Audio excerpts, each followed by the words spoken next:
এই গণঅভ্যুত্থানের যারা শক্তি তারাই তো আপনারা সবাই মিলে এই সরকারকে গঠন করলেন। এরপর আমরা এই সরকারের বিভিন্ন বিষয় নিয়ে অনেক সমালোচনা দেখছি।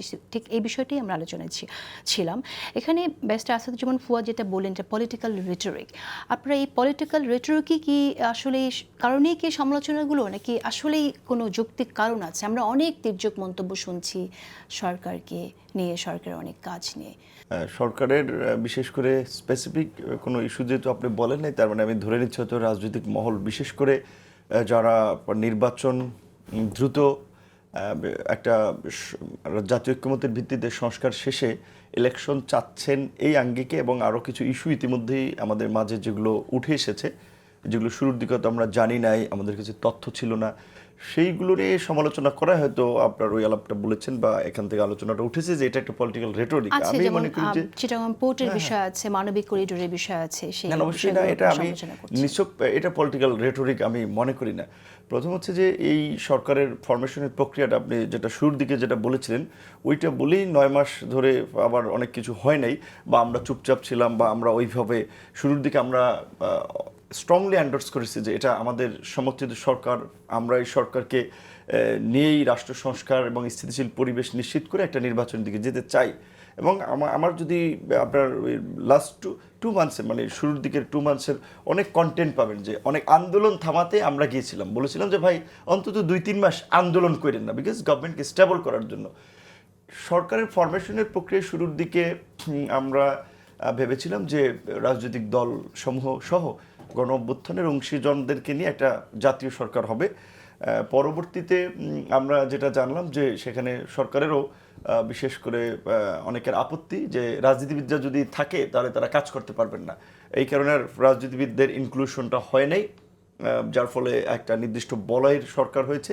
এবং এটা আপনি দেখেন ইন্ডিভিজুয়ালি বিশেষ করে যারা আছে তাদের মধ্যে কতজন, বিশেষ করে আসিফ নাহিদ নাহিদ তো এখন নাই, এরকমের এবং আসিফ নজরুল, এদিকে আদিল ভাই, এরকমের 4 থেকে 5 জন ছাড়া আর বাকি কাদের আমি মনে করি ন্যূনতম কন্ট্রিবিউশন নাই যে এই আমরা যে একটা ফ্যাসিবাদের বিরুদ্ধে গণতান্ত্রিক আন্দোলন সংগ্রাম করেছি, যে স্যাক্রিফাইসটা করেছি, তাদের সেই স্যাক্রিফাইসটা নেই। বরঞ্চ অনেকেই আওয়ামী লীগের সাথে সমঝোতা করে ব্যবসা চালিয়েছেন, এনজিও চালিয়েছেন, প্রতিষ্ঠান চালিয়েছেন, সেটা তারা চালিয়েছেন। তাহলে এই গণঅভ্যুত্থান পরবর্তী সেই স্পিরিট ধারণ করে এই সরকার আমরা মনে করি না যে ওই লক্ষ্যমাত্রায় দেশকে নিয়ে যেতে পারবে। সেকেন্ড হচ্ছে যেই ইস্যুগুলো এর মধ্যে রেইজ হয়েছে কোশ্চেনটা, এখানে অনেকে উপদেষ্টা পরিষদে আছে, প্রতিমন্ত্রীর পদমর্যাদা আছে, তারা অনেকেই একেবারে বিদেশি নাগরিক এবং একেবারে স্পষ্টত পশ্চিমা নাগরিক। তো স্বাভাবিকভাবেই সে তো বাংলাদেশকে চুজ করে নাই নাগরিক এখানে সিটিজেনশিপ থাকার জন্য। ঢালাওভাবে না বলে যদি আপনি দু একজনের নাম বলতেন। আমি নাম বলতে চাচ্ছি না, আমরা ইতিমধ্যেই 14 জন একটা তালিকা আমরা ক্রস চেক করতেছি, কারণ আমার মুখ থেকে যখন স্পেসিফিকভাবে একজনের বিরুদ্ধে যদি আমি 14 জনের শিওর না হয় কথা বলি, যে কারণে যেমন ধরেন বেশ কয়েকজনের নাম তো ইতিমধ্যেই পত্রপত্রিকা এসেছে, সেগুলো একটু চেক করে আমরা নিশ্চিত হতে পারবো যে আসলে কতজন। তো সেটা যদি হয় তাহলে স্বাভাবিকভাবেই বিদেশি নাগরিক, সে তো ওই দেশকেই ভালোবেসে ওখানে নাগরিকত্ব নিয়েছেন, বাংলাদেশকে তার সঠিক বাসযোগ্য দেশ কিংবা শহর মনে হয় নাই, সেখানে তাদের তো ওই দেশের প্রতি একটা দুর্বলতা থাকবে। এবং বাংলাদেশের রাজনীতিতে কিংবা বিশেষ করে পশ্চিমাদের একটা প্রভাব দীর্ঘদিন ধরেই আছে, 1/11-এর সময় আমরা দেখেছি, বিভিন্ন সরকারের সময় আমরা দেখেছি। তাহলে এখন এই বন্দর, চট্টগ্রাম বন্দর আমাদের একেবারেই স্ট্র্যাটেজিক একটা বন্দর, একমাত্র বলা চলে যে খুবই ভৌগোলিক দিক থেকে খুবই গুরুত্বপূর্ণ এবং বাংলাদেশের অর্থনীতির হার্ট বলা হয়ে থাকে। সো সেই বন্দরকে আধুনিকায়নের নামে কিংবা ডাইনামিক করার নামে যদি আপনি একটা বিদেশি প্রতিষ্ঠানের কাছে দেন, আমরা নিজেরা ওইখান থেকে ইঞ্জিনিয়ার আনি, ওইখান থেকে আমরা টেকনোলজি আনি, আমরা এক্সপার্টিস এনে আমরা আমাদের ভাবে অপারেট করি, আমরা ভাড়া করি, তাদেরকে হায়ার করি, বেতন দেবো, $5 লাখ জায়গায় $10 লাখ দেবো, আমরা অপারেট করি, বিদেশি কোম্পানির কাছে কেন দিতে হবে? আমাদের দেশে কোম্পানি নাই। সেই জায়গা থেকে আমরা মনে করি যে এটা দেশের নিরাপত্তা ঝুঁকি আছে। এমনকি বিশেষ করে এখন এই যে পাকিস্তান আপনার ভারত যুদ্ধের নিরাপত্তা ঝুঁকি আছে, এটা ঠিক আপনি কেন মনে করছেন? কারণ আমরা কিন্তু বিদেশে দেখেছি অনেক পোর্ট এরকম বিদেশিদের সহায়তা নিয়ে অপারেট করা হয়, এখনো আছে অনেক পোর্ট যেগুলো অনেক সফলভাবে চলছে। জিওপলিটিক্যালি একরকমের অবস্থান না, যেমন কাতার একটা ছোট্ট দেশ হলেও তার যে আপনার ধরেন মেকানিজম পাওয়ার বা মধ্যপ্রাচ্যে বিশেষ করে মার্কিন স্বার্থ বাস্তবায়নের ক্ষেত্রে কাতারের যে নেগোশিয়েট করার রোল, আপনি দেখেছেন যে এই তালেবানদের সাথে 20 বছরের আপনার যুদ্ধ শেষ, ওইখানে ট্রাম্পের সাথে সেখানে কাতারের মধ্যস্থতায় ওখানে তাদের সাথে এই যুদ্ধের ইতি টানা হয়েছে। বা তাদের যে একটা রোল, ওখানে একটা ছোট্ট দেশ হলেও ওখানে আমেরিকার সামরিক ঘাঁটি আছে। এখন ওইখানকার যে গুরুত্ব, ওইটা আবার ধরেন আবার ওমানের ক্ষেত্রে যদি বলেন আমেরিকার জন্য সেটা অতটা গুরুত্বপূর্ণ না। কাতারে যেভাবে ভৌগোলিক কারণে একটা গুরুত্বপূর্ণ জায়গা হচ্ছে। কিংবা ইসরায়েলকে আপনার বিশেষ করে কেন আমেরিকা সাপোর্ট দিচ্ছে মধ্যপ্রাচ্যের এই এত রাষ্ট্রগুলোর সাথে তার বন্ধুত্ব সব তার হাতে থাকার পরও, কারণ সে মনে করছে যে মধ্যপ্রাচ্যে তার ছড়ি ঘুরাতে হলে, মাতব্বরি করতে হলে ইসরায়েলকে তার শক্তিশালী করা লাগবে, মধ্যপ্রাচ্য তথা মুসলিম বিশ্বের উপর একটা ছড়ি ঘোরানোর জন্য। তো কাজে এই জিওপলিটিক্সের জায়গা থেকে, স্ট্র্যাটেজিক্যাল জায়গা থেকে ওই জায়গাটা তো আর একটা। আমি একটা শেষ করবো, এটা বলে যে করিডোরের কথাটা বলা হচ্ছে যে এই আপনার হিউম্যানিটেরিয়ান প্যাসেজ বা মানবিক করিডোর, এখানে এমনি আমাদের সাথে মিয়ানমারের সম্পর্কটা তো ভালো না। আস্তে আস্তে প্রথমে ছিল 10 লাখ, এখন 16 লাখ রোহিঙ্গা। এমনকি এই সরকারের আপনার গত 9 মাসে প্রায় 1.5 লক্ষ রোহিঙ্গা নতুন করে ঢুকেছে। তথ্য মতে আরও যে অগোচর এসেছে সেগুলো তো হিসাব নেই। এমনকি ইন্ডিয়াও সীমান্ত দিয়ে আমাদেরকে নানানভাবে ওইখান থেকে বাঙালি বলে আপনার এইখানে ঠেলে দিয়ে এখানে আপনার পুশিং করাচ্ছে।